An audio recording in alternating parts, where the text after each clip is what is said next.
Il est minuit, bonsoir et bienvenue dans l'église d'aujourd'hui sur RMC, l'émission qui est proposée par le diocèse de Monaco. Ce soir encore, dans l'église d'aujourd'hui, nous allons voyager et nous allons le faire avec Philippe Rossa, qui est le directeur général de Chartres Tourisme, qui est l'office du tourisme de Chartres et qui représente aussi l'association des villes sanctuaires en France. Bonsoir Philippe Rossa. Bonsoir Mathéo. Alors, dites-nous quelque chose déjà de cette association. Bah oui, cette association, elle est très originale, je pense unique au monde, parce qu'elle regroupe à la fois des sanctuaires, donc 20 sanctuaires, et aussi des offices de tourisme. Et donc c'est au fond l'alchimie entre des lieux cultuels, donc les sanctuaires qui sont très importants en France, et des offices de tourisme qui ont pour mission en fait de les dynamiser, de créer du flux touristique, mais tout ça dans le respect des cultes, dans le respect des monuments et dans le respect d'une forme de tourisme, disons, de réparation, mais on y reviendra tout à l'heure. Et quelles sont les villes, juste pour en citer quelques-unes? Alors il y a évidemment les plus grands sanctuaires, je pense évidemment à Lourdes, évidemment au Puy-en-Velay, évidemment à Vézelay, bon, des très grands sanctuaires, le Mont-Saint-Michel. Chartres aussi, évidemment. Évidemment. On va prêcher pour notre paroisse aussi. Et dans le de temps en sud? temps. Oui, alors, et dans le sud aussi, des sites naturels remarquables, la Sainte-Baume, évidemment, avec Saint-Maximin, les Saintes-Maries de la Mer, qui nous a rejoints il n'y a pas très longtemps. Donc, vous le voyez, c'est une typologie de sites à la fois de pèlerinage, liés à Saint-Jacques, liés à Saint-Michel, etc. Des sites naturels d'exception et aussi beaucoup de sites classés à l'UNESCO. Donc on a sur les 20 villes sanctuaires, 8 qui sont classés quand même au Presque patrimoine la moitié, mondial. pratiquement. Presque la moitié. Mhm. Les autres pourraient le mériter aussi, mais voilà. Avec des pèlerinages mariaux et puis des personnages emblématiques. Évidemment, on pense à Louis et Zélie Martin, donc les parents de Sainte Thérèse, donc qui lient à la fois Alençon et Lisieux, qui sont aussi deux de nos villes sanctuaires. Voilà, Bernadette, évidemment. Et pourquoi les visiteurs, les touristes viennent ou devraient venir dans ces villes?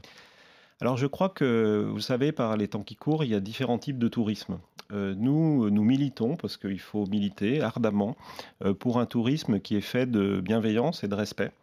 Et on pense que dans le contexte d'aujourd'hui, de plus en plus de visiteurs ont besoin à la fois de proximité, mais aussi d'une forme de tourisme de réparation. J'aime beaucoup ce mot. Alors, il est de Sébastien Bazin, le président du groupe Accor, mais ce tourisme de réparation, c'est au fond réparer sa relation aux autres, sa relation à l'espace, au temps, à la réflexion, à sa famille, à ses proches. Et nous, on essaie, autant que faire se peut, de proposer des expériences touristiques qui ne sont pas n'importe lesquelles et qui procèdent voilà, d'un autre rythme, d'un autre temps. Donc quand on vient dans les villes sanctuaires en France, on est là pour prendre son temps, faire une pause spirituelle, et on essaie de donner à nos visiteurs tout le spectre possible de ce qu'ils peuvent visiter. Donc ça peut être des temps de prière, ça peut être des messes, mais aussi pour ceux qui ne sont pas croyants, des randonnées, des visites de sites, des visites de fermes. Voilà, on essaie de donner le goût des autres, le goût et le respect des sites remarquables dans lesquels on se trouve.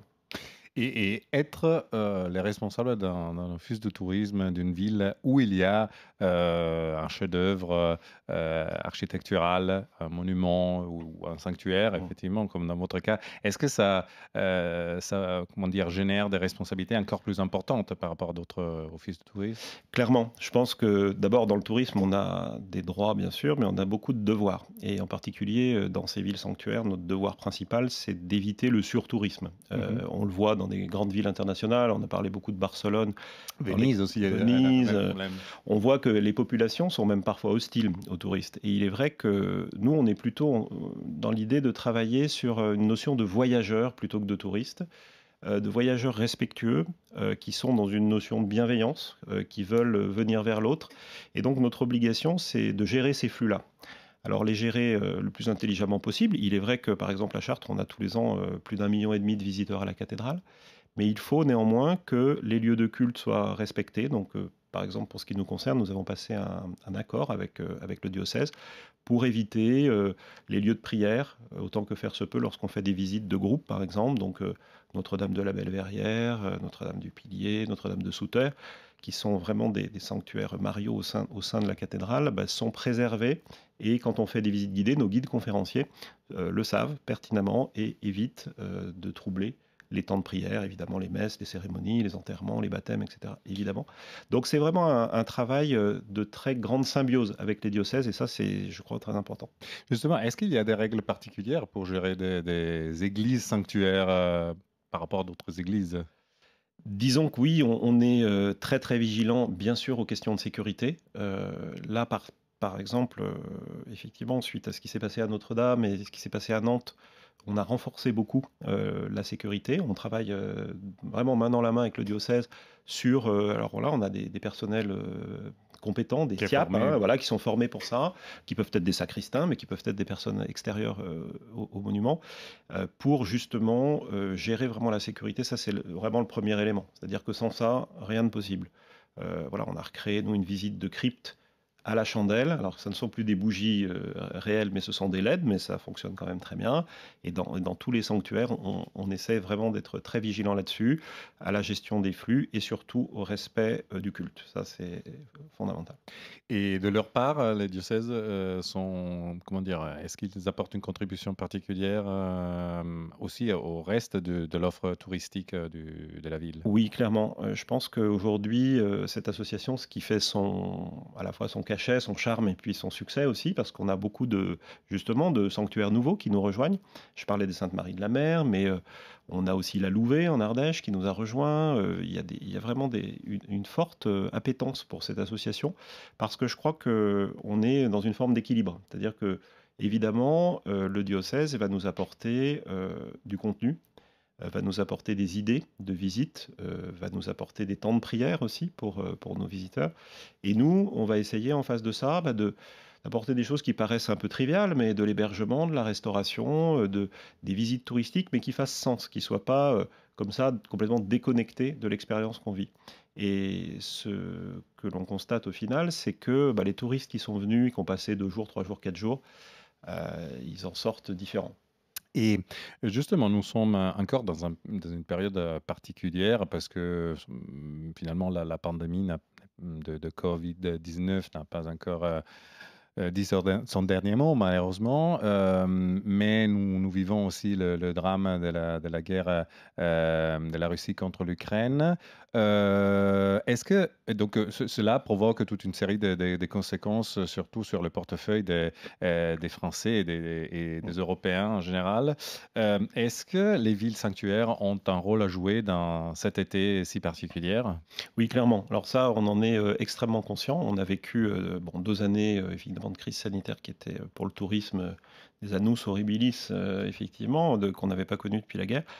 Ce qui est sûr, c'est que à la fois effectivement la crise Covid, plus la guerre en Ukraine, plus des incertitudes économiques fortes, génèrent un tourisme de proximité. C'est-à-dire que ce qu'on constate, c'est qu'il y a de plus en plus de touristes locaux, régionaux, nationaux, européens.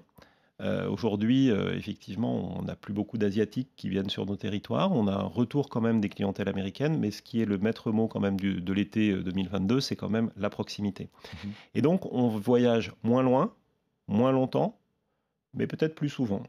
Et donc, l'idée des villes sanctuaires, c'est de dire à nos visiteurs, aux gens qui ont apprécié en fait l'expérience qu'ils ont vécue avec nous, vous êtes venus au Mont-Saint-Michel, vous pourrez après, vous êtes venus par exemple à Alençon, vous allez pouvoir aller à Lisieux, vous aurez une continuité aussi thématique, et vous aurez cette même qualité d'accueil, ce même souci de l'autre. Et donc, j'ai envie de dire que c'est la proximité et puis aussi le respect, parce qu'effectivement, on est très conscient que la situation géopolitique nous invite à beaucoup d'humanité, peut-être encore plus que d'habitude, à l'idée de respecter peut-être encore plus autrui, celui qui vient nous voir. S'il est étranger, voilà, on a une obligation et une joie de l'accueillir, mais je pense que c'est d'autant plus vrai et d'autant plus fort par les temps qui courent. Et puis aussi, je crois que cette idée de proximité va bien avec l'idée de respecter aussi la planète. Et je pense que cette façon de voyager qui est plus douce, on aime bien parler de tourisme de flânerie, un tourisme spirituel de flânerie, il est sûrement plus respectueux de l'environnement parce qu'on n'a pas besoin de faire des dizaines de milliers de kilomètres pour le pratiquer. Et j'ai une question, une curiosité, mais quand en revanche il y a des pèlerinages qui sont organisés, donc je sais Mmh. pas, par exemple des scouts, donc il y Mmh. a une foule qui déferle sur la ville. Est-ce que vous avez des mesures particulières, plus que celles de sécurité, naturellement? Chacun aux positions de combat. Ouais, ouais, alors, bon, nous, on est très bien placés à Chartres parce qu'il y a un grand pèlerinage, évidemment, que tout le monde connaît, un super pèlerinage, Et dans quelle avec période, si vous voulez le rappeler? ouais, bah, c'est un pèlerinage de la Pentecôte qui est vraiment, absolument extraordinaire. Et alors ce pèlerinage de la Pentecôte, je vous invite, bon, évidemment, à le faire si vous le souhaitez, mais au-delà de C'est ça, pour les jeunes, non? ouais, mais bon, on Ah, peut d'accord. toujours, il faut simplement marcher, comme on dit sur les chemins de Saint-Jacques: «Marche, marche, tu verras». Donc là, en l'occurrence, effectivement, même si vous marchez pas les 100 kilomètres depuis Paris, ce qui est extraordinaire, c'est la qualité de l'organisation de ces pélés. C'est-à-dire que, vous arrivez le matin, à 6h30 du matin, il y a une première messe, il y a une organisation absolument géniale des scouts et bon là, en l'occurrence de Notre-Dame de Chrétienté pour les citer, pour ce pèlerinage et vous partez, vous arrivez à 19h30, il n'y a pas un papier par terre, tout a été remarquablement organisé. Donc en fait, c'est un vrai plaisir pour, à la fois, la ville et pour nous, parce qu'on a, des jeunes enthousiastes, qui sont là par milliers et franchement, ça fait plaisir à voir après 2 ans où on avait quand même un peu de tristesse. Et les visiteurs qui arrivent dans vos villes, est-ce qu'ils peuvent devenir un peu des ambassadeurs? Ouais, c'est ça qu'on essaie de faire. Nous, ce qu'on dit dans un autre, on est dans de 2 associations, il y en a une autre, on appelle ça la chaleur ajoutée. En fait, bon, aujourd'hui, ça tombe bien parce qu'il fait pas froid, mais pour le coup, on sait qu'on est des sites, à taille humaine où, beaucoup de choses peuvent se faire à pied, donc au rythme de la respiration, au rythme de la balade, main dans la main ou pas, mais voilà, on est dans cette logique-là, de temps, qui reprend de sa qualité.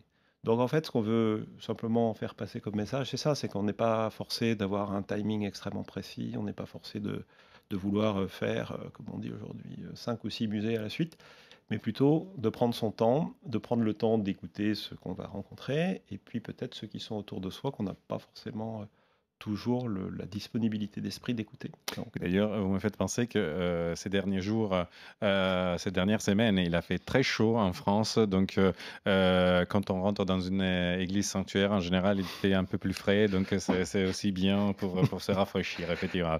Et, est-ce que, ben, pour conclure, avez-vous une idée des nouveaux, je sais pas, circuits, packs que des villes sanctuaires proposent pour l'été, ou en tout cas pour les prochaines saisons? Oui, alors écoutez, l'avenir pour nous, c'est que, bon, on travaille ensemble depuis des années, voilà, avec Sandrine Papini, qui est la présidente, en ce moment, qui est à l'office de Lisieux, qui vraiment, fait Présidente de de l'association de... l'association, voilà, qui fait un travail remarquable. On va dans beaucoup de salons, que ce soit en Pologne, que ce soit en Espagne, que ce soit même, en Indonésie. Enfin, vraiment, on fait un gros travail à l'international. Le but final, c'est que le tourisme apporte au sanctuaire et les aide à sortir aussi de la difficulté dans laquelle certains d'entre eux sont. Parce qu'il ne faut pas se mentir, les 2 dernières années ont été économiquement difficiles. Et donc, nous, on essaie de créer des voyages, en fait, et de se mettre ensemble. Alors, à plusieurs offices de tourisme, on a la capacité de commercialiser, on a la capacité de créer des billetteries, on a la capacité de vendre sur Internet. Quand il y a par exemple aussi des tours opérateurs étrangers qui Tout demandent... à fait. Oui, je prenais l'exemple, on a été, à Ars, voir le saint curé d'Ars, il y a quelque temps et on a eu le Bayerisches Pilgerbüro qui est de Munich, qui fait voyager des dizaines et des dizaines de milliers, d'Allemands tous les ans et eux étaient en recherche, en fait, d'une balade, spirituelle en France, mais qui dure au moins une dizaine de jours pour que ça vaille la peine et donc on a créé pour eux, alors plusieurs circuits, mais le 1er, c'était le circuit Grand Ouest où on va, de Chartres au Mont-Saint-Michel, en passant par Alençon et Lisieux, donc évidemment avec Sainte-Thérèse qui est assez présente Donc, dans le centre, dispositif. Normandie, Normandie on et arrive aux portes Mont-Saint-Michel avec aux portes l'arrivée, de la Bretagne. c'est exactement ça. Et puis tous nos collègues sont en train de créer des itinéraires dans le sud-ouest, dans l'est de la France. Donc l'idée, c'est vraiment de se mettre ensemble, de travailler main dans la main, encore une fois. C'est vraiment une logique associative et donc fort conviviale aussi, c'est vrai, pour essayer de construire des choses qui aient du sens et qui aient une vraie valeur et qui ne soient pas simplement des parcours touristiques, mais qui apportent quelque chose et qu'on en ressorte différent 4 ou 5 jours après y être entré. Merci beaucoup Philippe Rossat. Je rappelle que vous êtes le directeur général de Chartres Tourisme, donc l'Office du tourisme de Chartres, et que vous représentez l'Association des villes sanctuaires en France.